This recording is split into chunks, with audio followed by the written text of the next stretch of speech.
എല്ലാവർക്കും നമസ്കാരം. ഞാൻ ഷാജി മഞ്ചരി. ഇന്ന് പുതിയ വീഡിയോയിൽ അഹല്യയെക്കുറിച്ചാണ് സംസാരിക്കുന്നത്.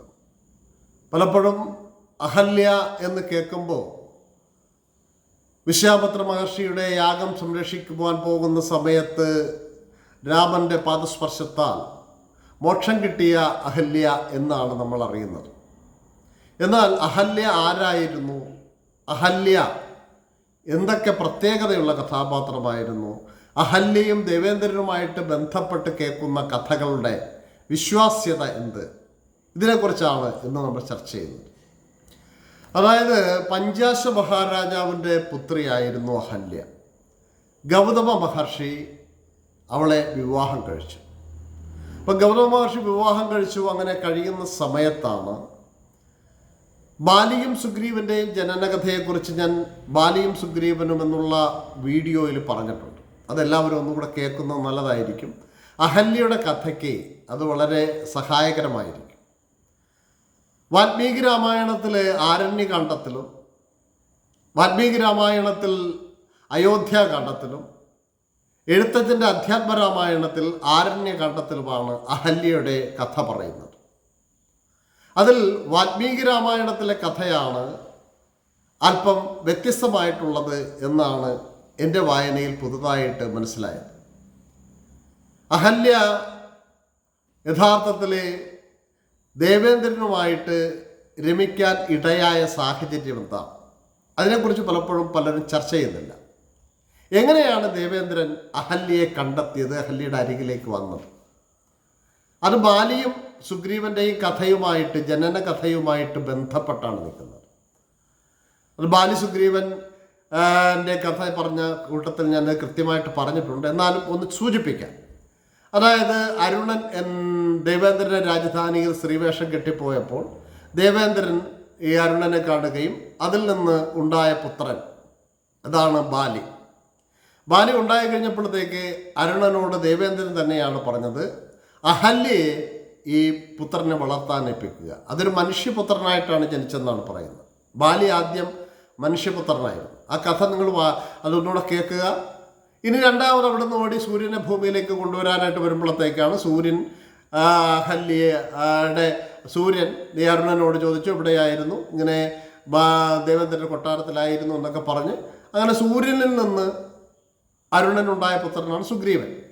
സുഗ്രീവനെയും നോക്കുവാനായിട്ട് അഹല്യനെയാണ് ഏൽപ്പിച്ചത്. ഇനിയാണ് ഈ കഥയുടെ ഇതുവരെ കേൾക്കാത്തൊരു സ്ഥലമെന്ന് പറയുന്നത്, ഈ ഗൗതമാശ്രമത്തിൽ എന്തിനാണ് ദേവേന്ദ്രൻ വരുന്നത്? അതാരും പറയുന്നില്ല. എങ്ങനെയാണ് ദേവേന്ദ്രൻ വരുന്നത്? അതാരും പറയുന്നില്ല.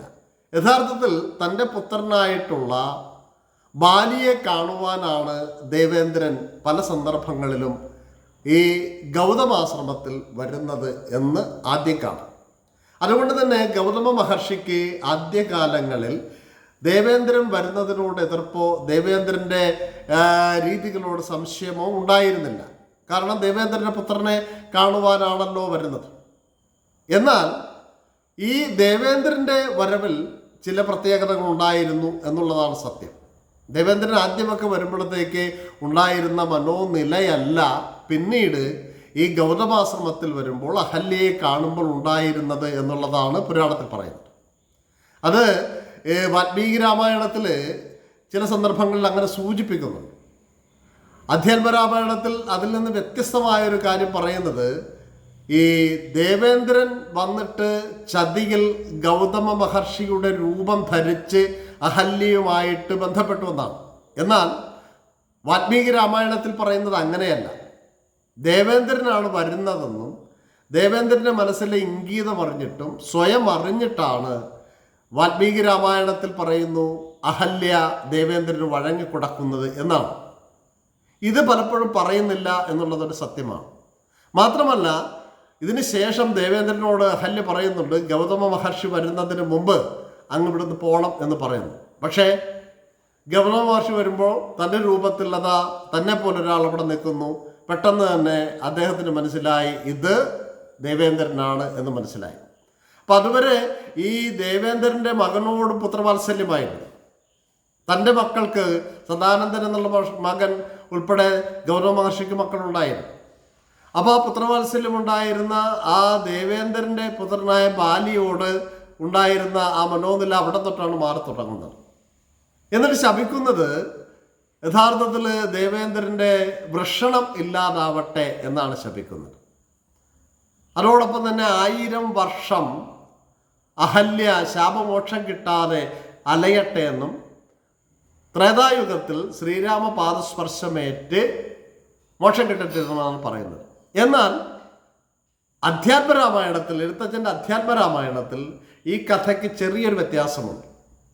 അതിൽ പറയുന്നത് ഈ വാൽമീകിയുടെ ആശ്രമത്തിൽ വരുന്ന ഈ ദേവേന്ദ്രനെ അഹല്യ സ്വയം സ്വീകരിക്കുന്നു എന്ന് പറയുന്നതിൽ വ്യത്യസ്തമായിട്ട് ഗൗതമ മഹർഷിയുടെ ആശ്രമത്തിൽ വന്നിട്ട് ഗൗതമ മഹർഷിയെ കോഴി കൂവി വിളിച്ചുണർത്തിയെന്നും നദിയിലേക്ക് സ്നാനത്തിന് പോയപ്പോൾ ഗംഗ ഉണരാതെ ആയെന്നും അവിടെ നിന്ന് തിരിച്ചു വരുമ്പോൾ ഗൗതമ മഹർഷിയുടെ രൂപത്തിലുള്ള ഈ ദേവേന്ദ്രൻ അഹല്യയെ പ്രാപിച്ചതിന് ശേഷം പോകുന്നത് കണ്ടു എന്നുമാണ്. അപ്പോഴാണ് ഈ ദേവേന്ദ്രൻ്റെ അമിതമായ ഭോഗാസക്തി മൂലം ആദ്യം ശപിക്കുന്നത് 1000 ലിംഗങ്ങൾ ഉണ്ടാകട്ടെ എന്നാണ്, സഹസ്രലിംഗനായി തീരട്ടെ എന്നാണ് ശപിക്കുന്നത്. എഴുത്തച്ഛൻ്റെ അധ്യാത്മരാമായണത്തിൽ അങ്ങനെ പറയുന്നത്, സഹസ്രലിംഗൻ. അപ്പോൾ ശരീരം മുഴുവൻ ലിംഗമുള്ളവനായി തീരുമ്പോൾ ഉണ്ടാകുന്ന വേദന ദേവേന്ദ്രൻ കുറച്ച് അനുഭവിക്കട്ടെ എന്ന് കരുതിയാണ് അങ്ങനെ ശപിക്കുന്നതെന്നാണ് പറയുന്നത്. എന്നാൽ ദേവന്മാരെല്ലാവരും കൂടെ അപേക്ഷിച്ച് ദേവരാജാവല്ലേ, അങ്ങനെയാണ് സഹസ്രാക്ഷൻ, ആ സഹസ്രലിംഗനെ സഹസ്രാക്ഷനാക്കി കൊടുക്കുകയും ദേവേന്ദ്രന് ശാപമോക്ഷം കൊടുക്കുകയും അഹല്യ 1000 വർഷം കഴിഞ്ഞ് രാമൻ്റെ പാദസ്പർശമേറ്റ് ശാപമോക്ഷത്തിലേക്ക് വരികയും ചെയ്യട്ടെ എന്ന് ശാപമോക്ഷം കൊടുക്കുന്നു. അപ്പോൾ യഥാർത്ഥത്തിൽ അഹല്യയുമായിട്ട് ബന്ധപ്പെട്ട കഥകളിലൂടെ കടക്കുമ്പോൾ അഹല്യ ഒരു രംഗത്ത് കള്ളം പറയുന്നതായിട്ടും സൂചിപ്പിക്കുന്നുണ്ട്.